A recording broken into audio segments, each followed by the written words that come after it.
Hi friends, माझ्या YouTube चॅनलवर तुमचं स्वागत आहे. बघा, उन्हातानाचं आम्ही चाललेलो होतो स्कूलमध्ये मुलं आणायला. त्यांचा मुलगा आणि माझी मुलगी, आम्ही दोघीजणी चाललेलो. तर त्यांना बोलले की हाय बोला. तर माझी फ्रेंड आहे ती, तर त्या बोलल्या की हाय.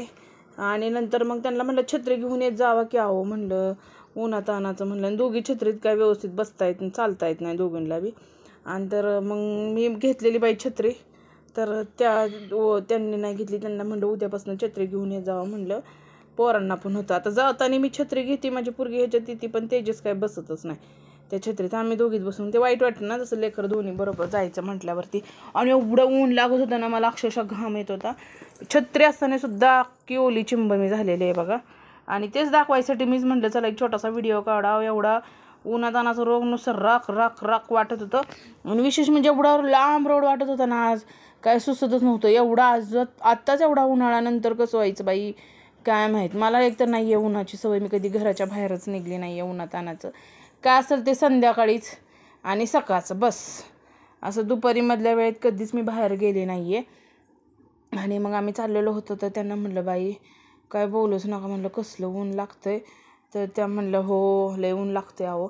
आणि मग त्या म्हटल्या की तुम्ही तर छत्री घेतली, छत्रीत एवढं लागत नाही पण लागतं, छत्रीसुद्धा ऊन लागतं. काय झालं नाही लागायला, छत्रीसुद्धा ऊन भरपूर लागतं. मग असंच गप्पा मारत मारत चाललेलं होतं उन्हाचं. आता त्या मावशी तिथं होत्या बघा, मी दाखवत होते त्यांना पण त्या मला असं काय बॅक कॅमेरा घेऊन काढताच येत नव्हतं. तरी मी म्हणायचं ना, अहो दिसतात का हे माझ्या नाही दिसत हो. आणि मी नुसती म्हणत होते त्यांना, पण काय नाही. पुढे गेल्यानंतर मावशी मला बोलल्या बाया व्हिडिओमध्ये मी तुझ्या लई असती, माझी सून मला सांगते अशा त्या माझ्याशी बोलत होत्या. तर मी म्हटलं हा रेवतीताई बघतात ना व्हिडिओ, त्याच्यामुळं त्या सांगत होत्या त्यांना.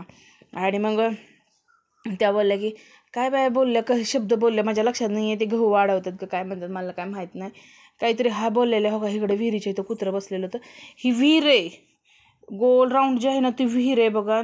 तिथे इतकं छान थंडावा वाटतो ना, काय बोलूच नका. लई शांत वातावरण वाटतं तिथं, खूप मस्त वाटतं तिथं. मला खूप आवडतं बरं का. तेव्हा त्या मावशींचा व्हिडिओ काढायसाठी मी त्यांना म्हणलं होतं, तेव्हा गहू वाढवत होत्या. काहीतरी म्हणलेलं दोन्ही शब्द काय होता ते मला काय माहीत नाही, मी आपलं तुम्हाला म्हणते. नंतर मग ती इतका सुंदर गहू त्यांचा झालेला आहे ना, पण ती घरीच खायला ठेवतात आहे. त्या विकत वगैरे काहीच नाही. रोज जाता येतं आम्ही त्यांच्याशी गप्पा मारतो. आणि मग त्या पण आपल्याशी छान बोलतात आहे. आपल्याला काय माणूस आहे म्हटल्यानंतर सगळ्यांना चांगलं बोलूनच राहावं लागतं आहे. तो का त्या काढतात. चला हाय म्हटलं की हाय म्हणतात त्या व्हिडिओमध्ये. आणि त्या गहू ह्या करत होत्या. तर मग म्हटलं बाई किती कष्ट असतात बघा ना शेतकऱ्याला. आपल्याला गहू छान भेटतो खायला, पण कष्ट खूप महत्त्वाचं असतं. तो काय काय करतात बघा उन्हातानाचं. एवढं ऊन होतं ना, 12:15चं ऊन होतं ते, इतकं कडक लागत होतं. आणि सकाळपासून पोरांना जसं आम्ही सोडवायला आलो ना, तसं त्या उन्हाचं काम चालूच ठेवलं आहे त्यांनी बघा. चला मग भेटू पुढच्या व्हिडिओमध्ये. Bye bye.